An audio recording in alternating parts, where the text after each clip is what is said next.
But I remember there was one particular night I was so upset with you. I was really livid.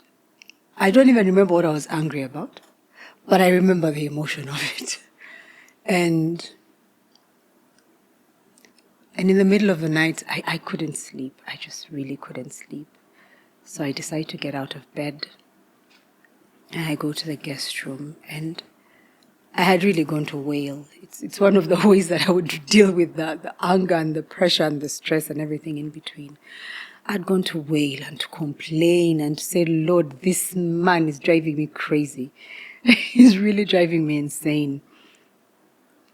And I remember, and I think I shared this with you, and I remember distinctly while I was on the floor, rolling around and crying and praying in between and grumbling. It was just a cocktail of things. I remember distinctly the Spirit lead me. Then I didn't recognize it as the Spirit, but I remember the Spirit distinctly lead me to a particular box in the guest room, which acts as the study. And the leading was, get your order of service out. And I remember thinking to myself, I'm trying to pray. I don't need any distractions right now. I am complaining. I am making my petition to God. I don't need any distractions. But that feeling kept coming. It kept coming. Order of service, order of service, order of service. I said, you know what? It's not going to go away. Let me get the order of service. So I get the order of service. And I went to that page that had the vows.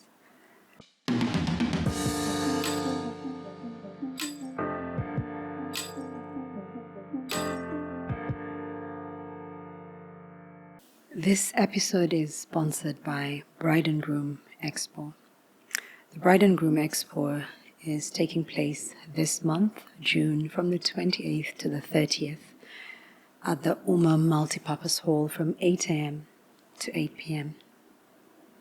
Make the time to go check out the expo. There's so much value in it, and there's so much that you could actually learn as you think about your wedding and as you plan your wedding. This week so far has been an interesting one for me. It's been an interesting one because I've sort of had to relive certain moments of our marriage journey and how it all started. I think there's a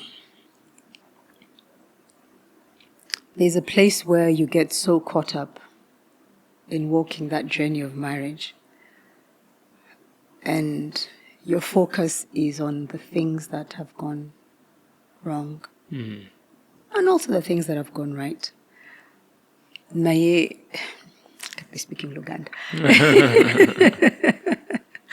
And but there is value in going back to the beginning. Because sometimes you can get so caught up with the present and you forget the beauty of the beginning. And I think for me, the beginning, incidentally, is the month of June. Oh. Yeah. It's actually the beginning of our forever after is the month of June. Because I think that's when you decided to, when you actually made the commitment, the very first commitment to this marriage, when you asked me to become your wife, to be your wife. And I think there are times I look back and I think to myself, I don't think my husband had this foggiest idea what he was walking into. Yeah, you had seen a few things here and there, but I don't think you had the foggiest idea. The full extent of what you were walking into when you asked me, and I quickly said yes. And I quickly said yes. And I think for me, the reason why it's been important for me to go that far back is the recognition that the commitment that I made or that we made was not necessarily the words that we said at the altar in November, 5 months later. Yeah. It was from that moment where you asked me, Rukshana Namuimba, will you be my wife? Okay, you were on your knees. I was on my knees. There were lots of tears, as expected. And you asked me to be your wife. And I didn't hesitate. I said, yes, I'll be your wife. And even though I really didn't understand what that would really mean. But from that moment when I said yes, when I met that commitment, I had made a promise in some shape or form. At the most basic, fundamental level, I'd actually made a vow to be your wife. And that meant that whatever came with it, I was ready to walk that journey. Of course, the promises we made at the altar, which is what we call vows, those were more real. Those painted a more vivid picture for me of what I was actually getting into. And I remembered as I was walking down the aisle, as my dad was walking me down the aisle to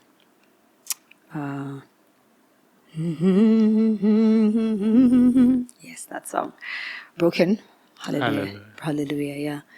I remember vividly thinking about all the times that I sat at different weddings.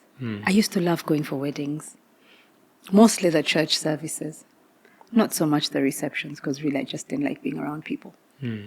I used to love going for church services, and I would sit in the aisle, and my favorite part of the wedding event was the exchanging of the vows. It was my favorite part because, of course, it was very emotional and mushy, and there was a part of me that was like, Lord, when will my turn come? But it was also the saddest part because I vividly recall that there were moments I would sit there and I would be heavy of heart. And I didn't even understand fully because I wasn't even like a serious Christian, if I could actually say that. I was struggling with so many things. But I remember distinctly thinking, Lord, do they understand what they are doing? Do they understand the promises they're making? These vows and commitments that so easily roll off our tongues or their tongues, do they know what it means? They have tied themselves forever because this is a serious thing that they're actually getting into, because they're not just promising each other, they are making this commitment to you, before a crowd of witnesses. Yeah, so when our turn came, I was like, Lord, I've been sitting there judging people the entire time, on my high horse. Now I'm the one making these vows. Lord, may you help me keep them. May you help me keep them. May you help me keep them. Because there's a part of me that sort of felt the heaviness of breaking a vow before God. Because God is a covenant-keeping God. He takes these things seriously. He takes these things seriously. And I think the reason why this was top of mind for me as well is because in the past, there'd been moments when I was stuck in certain situations and I was on the floor wailing and crying and saying, Lord, I swear, if you take me out of this one, I will worship you. I will serve you. I will never leave. And I would break my vows over and over and over again. And then I would go back and say, Lord, here I am. I am back. So I've been reflecting about vows, about our vows. but also thinking about different people in the Bible that made vows to God and how he responded to those vows. But I'll come back to that later. What are your thoughts? What was your experience making those vows?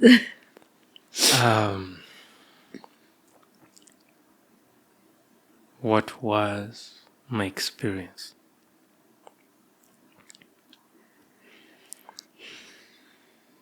One of the things, I think the first sort of, I don't know if it's a vow, is the point of salvation, is to give your life to the Lord, to become your Lord and Master. And I think it's like the first major commitment. But I found for the longest time in my life, there was a struggle in staying true to that commitment. And I think the struggle was making this internal commitment, but then having the world and the flesh all come into play. And I've had different moments in my life where I've sort of renewed my walk with God. And I remember it was around 2012. I remember around that time, I had my first cat at the age of 19. My brother lent me money to buy it. And it was a total starlet. Now, when I sold it, I had to go get back to the routine of walking down to the taxi park. I remember it was from Bom. I would leave Watoto, KPC then, walk towards Shell Bombo Road, cross through Pioneer Mall, past Mutasa Cafe, and then the old taxi park. And I remember I used to feel fake being in a taxi. I remember feeling fake being in a taxi. And I always felt terrible being in a taxi. But around 2012, I remember having this realization. It was actually came after recommitting my life to Christ. A brother of mine had just gotten married. We were in the living room, that brother of mine and my mother, the day after his wedding. And we were talking about God. And eventually I felt it's like I got out of myself. It was like an out-of-body experience. Because I had a chance to look at myself out of myself. And I saw how off my life was. And I remember I decided for us to pray that day with my mom and that brother of mine. And we knelt down. I remember breaking down to tears. And I think what broke me is seeing how far I had diverged. I broke down because of the divergence, how much I had diverged. And I made a decision that day to recommit my life again to the Lord. It is the time I closed my Facebook. I stopped listening to worldly music. I stopped watching movies. And because I used to feel fake going to taxis, I started walking back home. I used to go to Watoto. Was it Watoto then? Or still KPC, I don't remember. And I would go for the Saturday service in the evening, and afterwards I would go to the main road and start walking home. And the reason I would walk on the main road and not take shortcuts, because I used to feel fake being seen walking on the road. And I felt the way to take back my ownership of self is by willing to be terrible in people's eyes, that I may own myself. And I saw God do amazing things shortly after that. But along the way, life happened again. And then there were more different challenges. And I think that most of the time, they connected to moments of depression, moments of struggle. Yeah, I think every time I was struggling, I would lose touch with my dedication to my faith and my beliefs. So I remember, again, I had another incident, but that the turning point for me was, that was first 2012. That was the first incident of recommitting my life to God, of getting rid of all these things. But eventually some of the things started to come in certain shape or form. But I remember 2016, I made another dedication or decision or commitment. I read Jeremiah 17:7, talked about blessed the man who trusts in the Lord, whose hope the Lord is. And I purposed that day that I will trust the Lord, that I'll walk by faith and not by sight. That was a turning point of my life, because it was a turning point where I started to look to God. In 2012, it had been sort of separating myself from the noise of the world, so sort of separating myself from the world.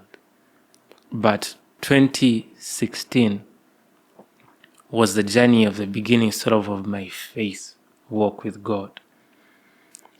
It was an interesting journey I've spoken at length about.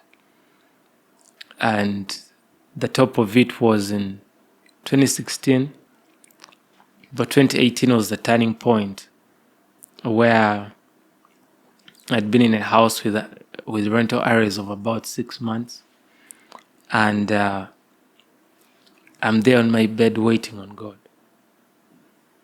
And I'm like, the God I believe already shows up. I was like, I have to believe this God. And I never forget God coming up in a major way. I got a job as a senior consultant. And the day that's most vivid for me was the day I had to move house. I moved from a house where I had areas of 3.6 million, 600K for 6 months, and moved into a house where down payment was 4.5 million. It was interesting. But I remember the day I was moving, I was alone, and I packed my things and got a truck. But I remember parking, and around my bed at one time I broke down to tears. I broke down when I considered, what if the Lord hadn't come? What if the Lord hadn't come? The thought of having to go back to my parents' place. The people who saw me leave my job and make the decisions I made, as like, what if God didn't come? And that happened. But I had another turning point. Another turning point was in 2020, a month before lockdown. I had, in 2018, around that time, starting 2016, I was trusting God. But my cost of living was low. 2020, I had a high cost of living. And when I left my job, I felt a certain pressure. I was like, Felix, how are you going to maintain all these bills. I drove a Mercedes at the time. I remember one time I had to do some repairs and suspension. It cost me 800,000. So it was really a high maintenance car. I had the chef at home. My food bill was 800K per month. And I remember being there, I was like, God, I believe you, but I also had learned something, that I don't chase things. And I was like, God, what am I going to do now? And I remember, I never forget that thought. Felix, are you putting God on the same scale with things? I was like, what if everything went away? What stops you from waiting on God? I was like, wait, that makes sense. So I called my friends that night. The story is in the book. And they came and they tried to talk me out of it, thinking I'm crazy. And I left that house and moved into a house where everything I had fit in a Toyota Noah. And I had no mattress, and I went to live on the floor for 6 months. And one of the key lessons I was going through that moment was the idea of death to self. You see, many times we get trapped by how people see us or what people think about us. But when one has the courage to actually be willing to count it all loss, to be willing to be fake, to be willing to be poor, that's what Jesus did. The Bible says, he that found need not robbery to be one with God, yet humbled himself in the form of a servant. He left the glory of heaven and came and to be man. So that 2020 was a turning point. Now, marriage was another dimension, because marriage introduced a different dimension.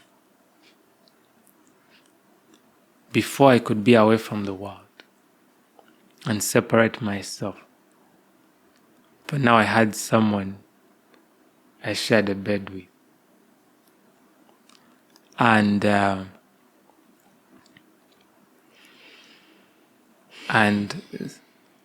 sadly, while people can have self-control, sometimes people's actions, they do not control. And one of the tests in marriage I had to learn, how do you be grieved by the person closest to you, and there is no justice, and you can't go and report to someone, and they can't suddenly just change. So I think marriage introduced a new dimension for me, another level to death to self, of love. Love. You see, people talk about love where they love something, where because of the beauty of something leads them to love. But what happens where love is the requirement? Regardless.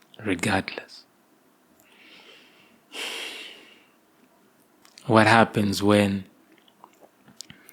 a young lady, Vanessa Bonde, I still say young lady because album, I think she did a show 16, now she must be a grown woman. But I remember how words in a song saying, "Are you willing to die To to let another grow?"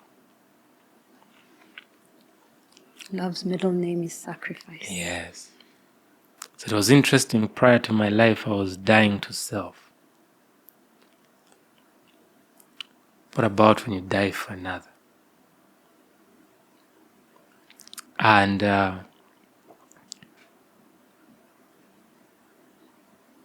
it didn't come easy. I reflected today on some of one fight that came back to mind.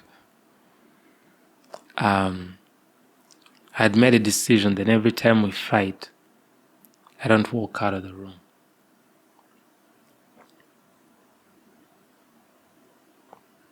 And I remember it used to be your emo. When you had an uncomfortable situation, you walk out of the room. Mm-hmm. But I always felt, don't have an out. So remember what I used to do. I used to go to the bathroom. And sometimes in my mind, I feel I'm fuming. And you're not seeing it. Remember one time you seated in front of the door to the bathroom and you're going at it. And then you break down. Those moments somewhere you realize that she actually doesn't understand why you're offended. And then you find that now she's also offended. And it's a cycle. And then those moments you learn. I never forget the one time you were there taking a hard stance. I just came and hugged you. And I think that's the irrationality of marriage. Where you hug someone that has grieved you.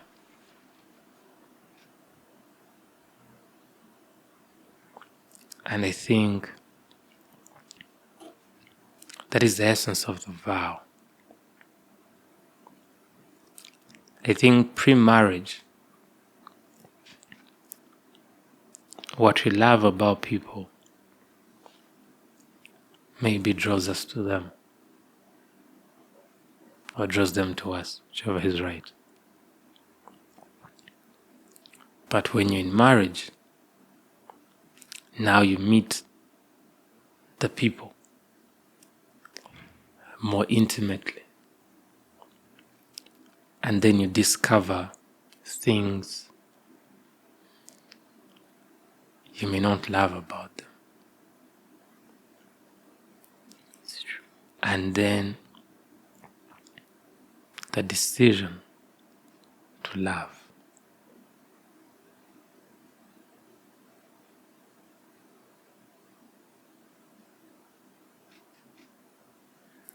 Yeah. It's almost like you have to make the choice every single day. Because you never really know what's going to come that day. It's by faith that you do marriage. You cannot do marriage outside of faith. That's the honest truth. At least that's the way I see it. Marriage is a walk of faith. Even taking the step to make those vows is by faith. Because you are committing to something that you do not truly know. You are committing your life to this person that you don't know. Yes, you've been with them, you know about them, but you don't know who they are going to become, or what's going to manifest, or what's going to show up 1 month, 2 months, 3 months, 3 years, 5 years. You don't know them. You don't know the extent of their weaknesses. their struggles. And it doesn't matter how long you think you've actually known them, you really never know, because they are just like you. They are on a journey. Life is happening to them. Life is happening to us every day. And that is why it's a step of faith. You do marriage by faith. You say yes by faith, and you make those vows by faith, and you trust that the Lord will help you. But more importantly, you cannot make those vows and keep them if there is no love.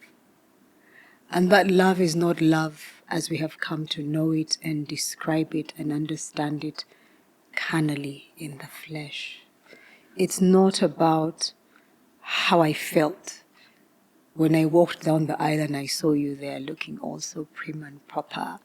It's not about how I feel in the good times. It is sacrifice. It is sacrifice. It is knowing that with everything that you come with, I will still love you. I will still choose you. I will still want to do life with you even when you mess up. But it's also and the only way we can actually do that, I feel, even as I think about it now, is if we think about love or walk in love, the blueprint of love that God has given us. I feel like that's the only way we can really do marriage. Because the way God loves us is different from the way we love. And we have to get to that place where we love the way God loves. He sees me with all my weaknesses. He sees me with all my faults. I'll make promises and break them in a heartbeat. But He loves me still. He doesn't judge me. He loved me while I was extremely unlovable. In my most unlovable state, He loved me. And He made the ultimate sacrifice for me. And He would still do it again. Nothing can separate me from the love of God. There is nothing I can do that will separate me from the love of God. And that doesn't mean that I should go about doing things that are wrong. But that kind of love is indescribable. It's incomprehensible. But that is the love that makes it possible for God to still look at me with all my brokenness and still love me. And I feel like that's getting to a place where we not only understand, but love the way God loves. You can't do marriage. You just can't do marriage. You really can't. Even making those vows. And I think sometimes, I remember in the early months of our marriage, we used to fight a lot over the silliest and most serious things. But I remember there was one particular night I was so upset with you. I was really livid. I don't even remember what I was angry about, but I remember the emotion of it. And in the middle of the night, I couldn't sleep. I just really couldn't sleep. So I decided to get out of bed. And I go to the guest room. And I had really gone to wail. It's one of the ways that I would deal with the anger and the pressure and the stress and everything in between. I'd gone to wail and to complain and to say, Lord, this man is driving me crazy. He's really driving me insane. And I remember, and I think I shared this with you, and I remember distinctly while I was on the floor, rolling around and crying and praying in between and grumbling, It was just a category, cocktail of things. I remember distinctly the Spirit lead me. Then I didn't recognize it as the Spirit, but I remember the Spirit distinctly lead me to a particular box in the guest room, which acts as a study. And the leading was, get your order of service out. And I remember thinking to myself, I'm trying to pray. I don't need any distractions right now. I am complaining. I am making my petition to God. I don't need any distractions. But that feeling kept coming. It kept coming. Order of service, order of service, order of service. I said, you know what? It's not going to go away. Let me get the order of service. So I get the order of service. And I went to that page that had the vows. And with all the tears I had gone with to that room, I broke down. Because it was so evident what I heard, not with my ears, but in my spirit. What I heard the Lord ask me is, have you kept your vows? And the one thing that I know was top on that list of vows that I had broken was the one on honor. I was not keeping that one. And what's interesting about that is, and the beauty about having a certain relationship with God is when He speaks, you will know that He has spoken. Now, there were times I would speak to you, even when I'm not raising my voice, but the thoughts in my head, my God, were far from honorable. They were not Philippians 4 thoughts. And I remember in that moment when it was brought to my consciousness, and I remember the different times you'd be speaking and I'm looking at you and I am having a conversation in my head. And I thank the Lord that I don't have those conversations anymore, because they were not good conversations. It's the only way I knew how to deal with things and not let them come to the surface. But of course, unknown to me and in my infinite ignorance, they still had a bearing. Because the spirit world just doesn't listen to the words that are said. And the things that we keep in our heads and the thoughts that we carry in our heads go on to, in some shape or form, give birth to something else that is manifest physically. But I remember that time distinctly. I was like, you have not honored your husband. You are not honoring your husband. You have not kept your end of the bargain. And for a moment, I broke down again. And now I started asking for mercy. I actually started asking for forgiveness, because I realized the folly and the folly of my ways. Yeah?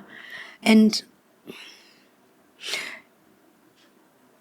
the thing about, and I was thinking, as I was thinking about this morning, actually not just this morning, the last couple of days, right from the weekend, because of certain conversations.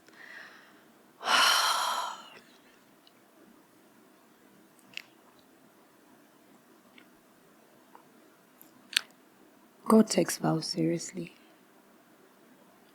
He takes them seriously. And He holds us to them.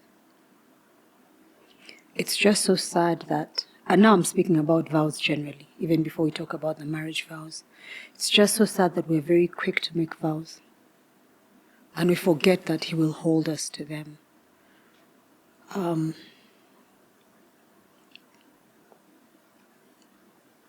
Though that's an interesting perspective.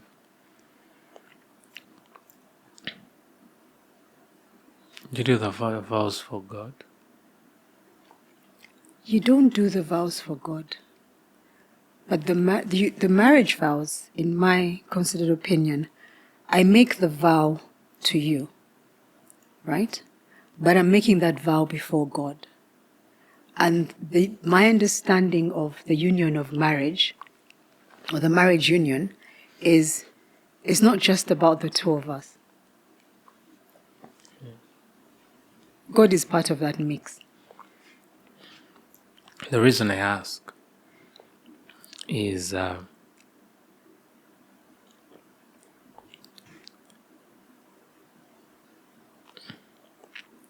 keep my vows even before getting into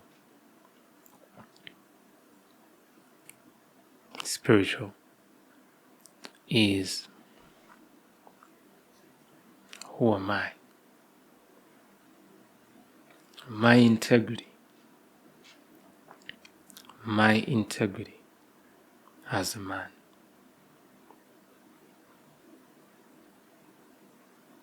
I can walk confidently on my integrity. My wife can vouch for me.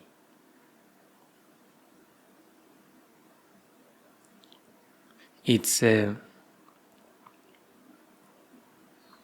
just imagine one says they're Christian, they're like Christ, and they make a vow and they don't keep it. They're going to bring abuse to the name of the Lord. Bao Abakristai.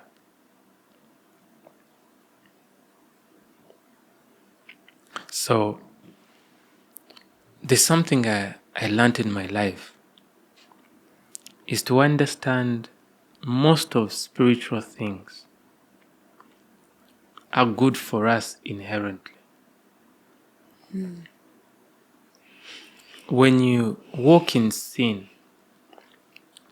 before the judgment from heaven, there are consequences to sin. The wages of sin are death. You see, when one says the wages of sin are death, for one who actually labors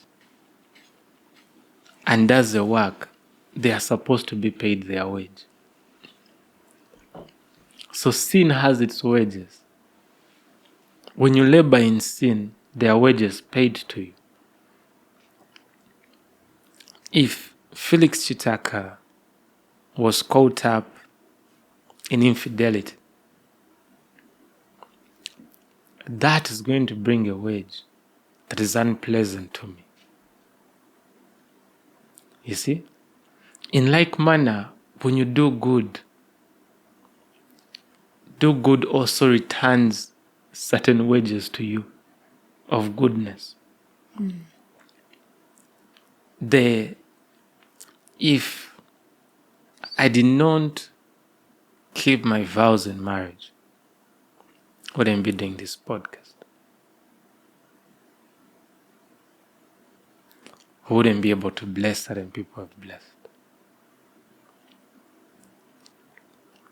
So I believe in the fact that there are consequences to our actions even before judgment. True. Yes. And one of the things that is big on my heart is how God sees me. Yes. It is, have I represented my Father? Well done, good and faithful servant. Well done. So it is not from a place of fear, but a place of love. There's one who walks in the ways of righteousness, not out of fear, but out of love. Not because they're afraid of what will happen to them, but because they love their Father. how do I grieve my father? There's a child who, the reason they may not do wrong because they're afraid of the punishment from their parents. But there's a child who says, how would that make my father look? How will my father feel? And for love of the father, they make certain decisions.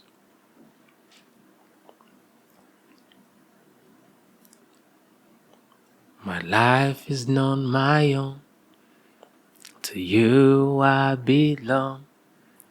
I give myself. But as you're speaking earlier on, I thought about the Siamese twins who are joined maybe by the skull, and they have to exist attached to one another.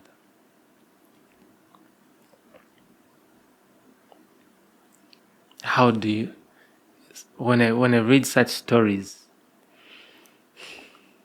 you get humbled. You start to think about everything in your life that you may be complaining about, and you realize, man, you have a lot to be grateful for. When they're joined together, they don't have a chance of divorce. They don't have a chance of divorce. They have to make it work. I dare say, I'm just imagining, that it's possible that the idea of two becoming one spiritually may have an element of Siamese twins. The difference is,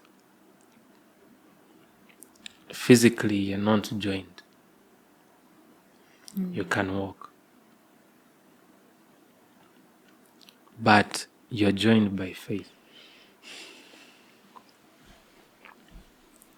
That's why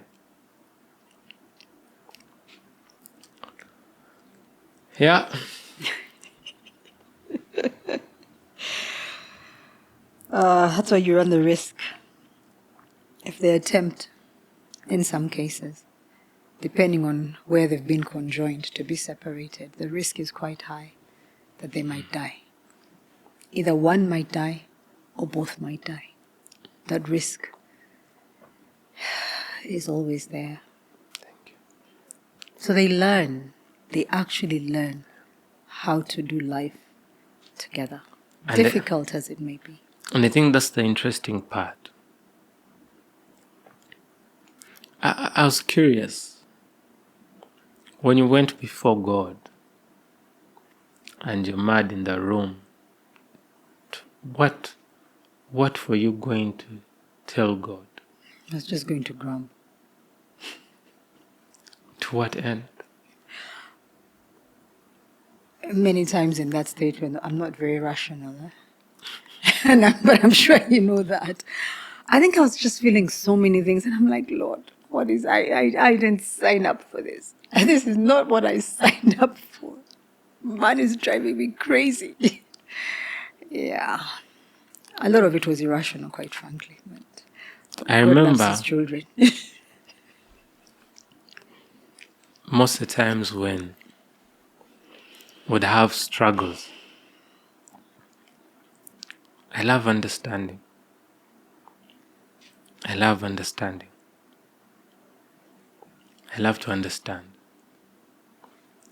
I remember trying to understand why did you do things the way you do them? But I take walks, I'm like, God, show me. My inquiries were to find a way. And what came to mind is that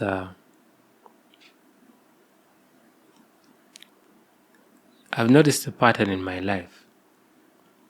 Every time I lose track of what goal I'm pursuing, I get disorganized. anytime you don't have a goal for which you direct your efforts, you can easily become aimless. It is, imagine someone at the sea or at the ocean and there were no stars in the sky. How do they keep track of their bearings?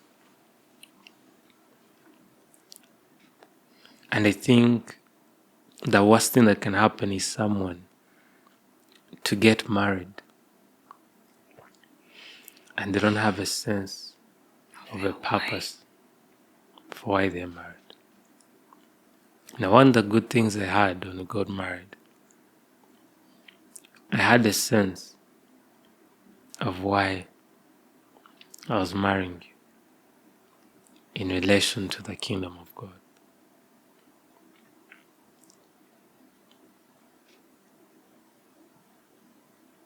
So it was not, oh, I'm in love.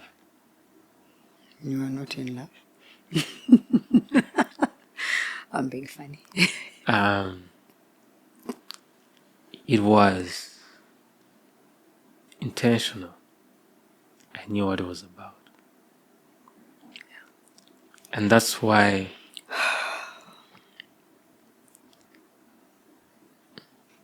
I would continue looking for answers. The why is what gives you a chance to commit. Yeah. How do you make a vow without a why? That's true. And there's a thought that came to mind that wants to run away.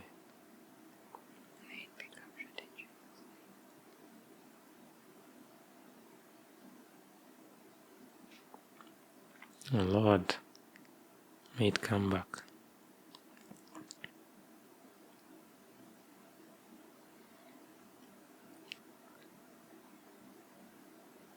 I think I lost it. Purpose is crucial. Yes, I've remembered it.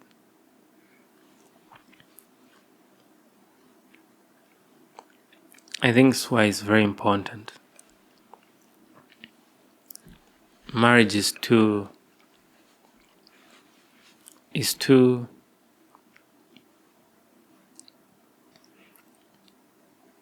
long a walk And complex.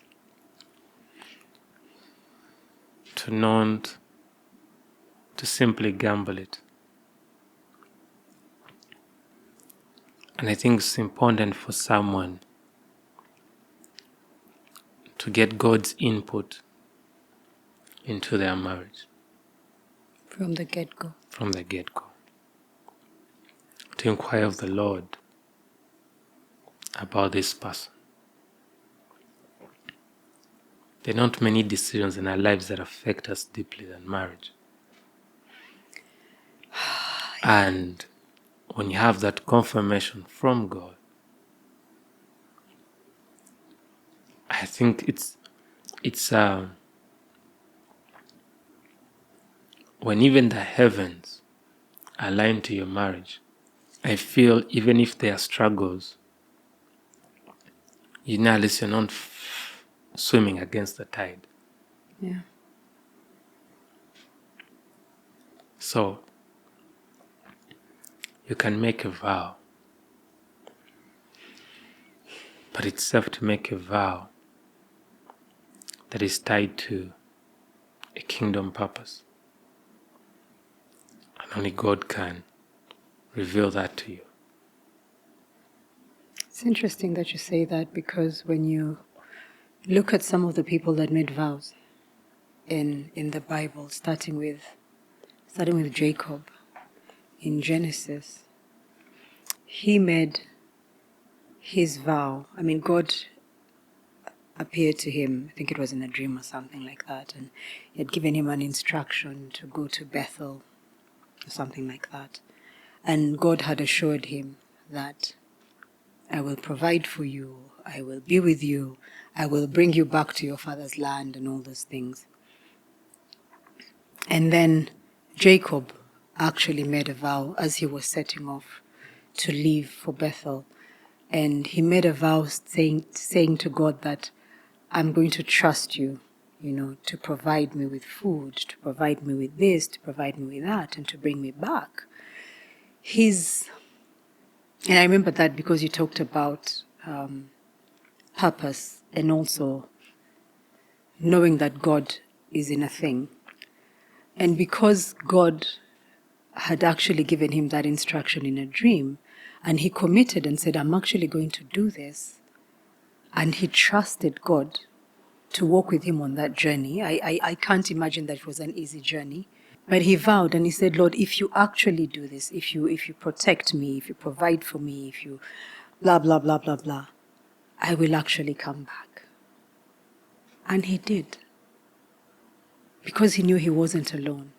He actually wasn't alone. His journey and his vow was rooted in something that was so sure, because he knew God to be a covenant-keeping God. And yes, while we generally will know that God is a covenant-keeping God, sadly, many times we do not inquire. Or we inquire, but maybe we listen. Because when we inquire of God earnestly, my experience has been God does speak. It's just that sometimes when we hear him, we either don't listen, we brush things aside, or we ask and we're not ready for the answer, so we start trying to navigate around what we feel God tell us.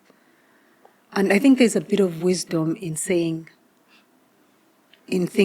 especially for Christians who say, I have inquired of the Lord. There is wisdom in not moving until you are certain, because there will be voices.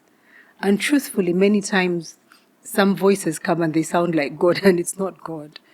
But God is so vested in this issue of marriage that if you genuinely seek him, and you genuinely want to hear, and you're patient enough, you will hear him. If he does not, if he speaks to you one way and you do not hear, he will speak to you another way and another way. And surely you will hear. As sure as night follows day, you will hear. But ultimately the decision is yours. It's just like salvation. It's like the gift of salvation. And it's interesting that you spoke about salvation from the beginning. When I look back at my journey to salvation, I had been hearing about God and sort of hearing from God from as early as secondary school. God surrounded me with people that were Christians, that were actually born again, including people who are Bazukuf. I was surrounded by people like those, and they would speak into my life, and they would talk to me about God and the importance of giving my life to Christ. And there was a particular point in my life where I shared a room, a cubicle, with 2 born-again people, sisters actually. And the only thing I had was God this, God that. Rukhshana, you need to give your life to God. And he kept speaking. And it went on and on and on during different phases of my life. Through university, I didn't listen. I didn't hear. I heard, but I didn't listen and I didn't hear. Until one fine day, after so many things had happened and I had come to the end of myself. And at that point, he had even spoken through different people, spoken through dreams. I went through a depression at some point in time, and life was just meaningless. And then I said, okay, Lord, now I have heard. And I remember distinctly the day that I gave my life to Christ. I went to church. It was KPC then. I sat in the gallery. And the entire service, the Lord was speaking. From the sermon, the testimonies that were given, it was like that sermon and that entire day was orchestrated for me. But I sat there fighting, knowing I ought to give my life to Christ. And another part of me saying, you're going to lose everything. You're going to lose your friends. Your life is going to change. Your family is going to throw you out. But he was speaking. And it's only when, by his grace, I actually walked down that gallery and walked to the front of church and, went through the whole motions of confessing and praying and blah, blah, blah, that I actually accepted. But he had been speaking for years. And looking back now, I realize that there's so much that could have been avoided in my life if I had actually heard right from the word go. Somewhere in between there, it's crazy because I would sit in taxis going home. And a preacher, these street preachers, they come to the front of the taxi and they're telling you about salvation and things like that.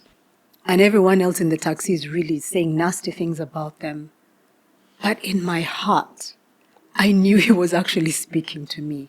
And I used to listen and I'd be like, okay, this makes sense. But I had to make the decision. He wasn't going to force me to make the decision. So in like manner, whether it is marriage or whatever else that has to do with purpose, when God speaks, he doesn't force himself on us, but he'll speak.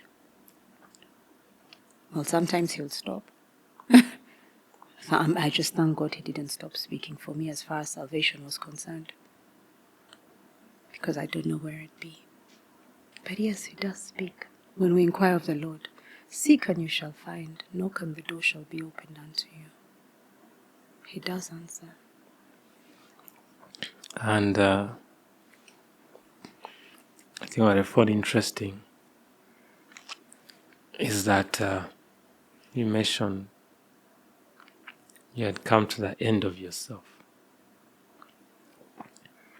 I think for most of us, we don't see God because we haven't gotten to the end of ourselves.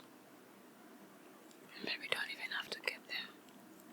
Because we still trust ourselves, we trust our network, we trust our resources, we trust our intellect, we trust everything about us. But the moment you reach that place where I am not able, and you look to God.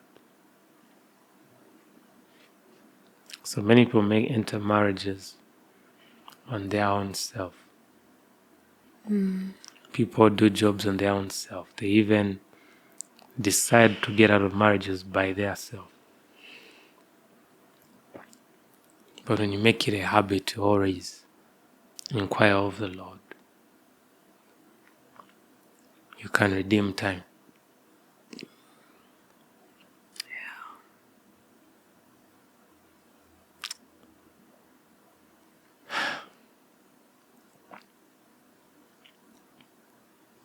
And call it a podcast.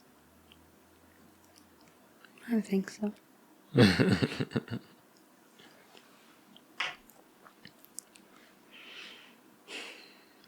you. Thank you. No, thank you.